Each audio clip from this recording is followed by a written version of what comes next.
Hey there! Welcome back to the channel. Today marks our third video in the Bootstrap series, and we're diving into the creation of a stunning section part. But first, let's talk typography and breakpoints, essential elements for crafting a responsive design. Bootstrap offers a typography system that includes a variety of styles and classes to control text formatting, making it easy to create consistent and visually appealing typography on your website. You can use classes like Text Primary or Text Center to style text elements with predefined colors, or apply classes like Font Weight Bold for making text bold. The IMG Fluid class is a Bootstrap class that makes images responsive. This means that the images will scale to fit the width of the screen, no matter what device the user is using. Margins and padding are essential for controlling the spacing around elements on your web page. Margins control the space outside an element. In Bootstrap, you can use classes like M1 to M5 to add margin to an element, with increasing levels of margin from 1 to 5. Padding controls the space inside an element. Similarly, you can use classes like P1 to P5 to add padding to an element, adjusting the padding level as needed. Finally, let's talk about Bootstrap Grid System. The Bootstrap Grid System is a 12-column layout system designed to make web page layouts responsive and organized. This system allows you to divide your content into rows and columns, and it adapts to different screen sizes for a consistent user experience. Bootstrap provides column classes that you can apply to elements within rows. These classes are named col, followed by a number from 1 to 12. The number represents the number of columns that the element should span within a row. For example, col6 means the element spans 6 out of 12 columns, taking up half of the available width within its parent row. Screen types. Bootstrap offers responsive classes to control how columns behave on different screen sizes.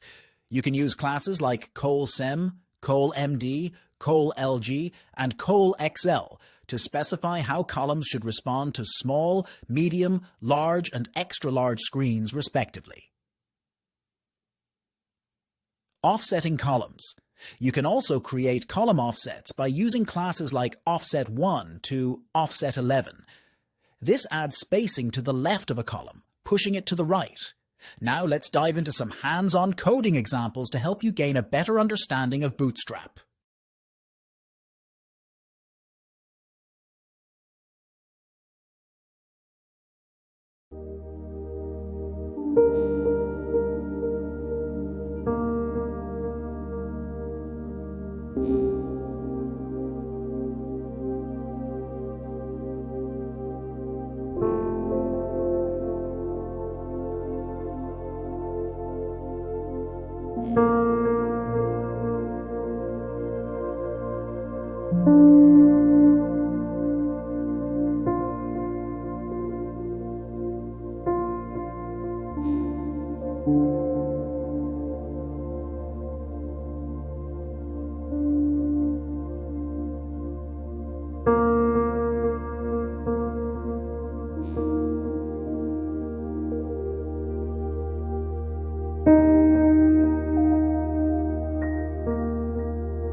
Thanks for watching. If you enjoyed the video, give a thumbs up and subscribe for more content. See you soon!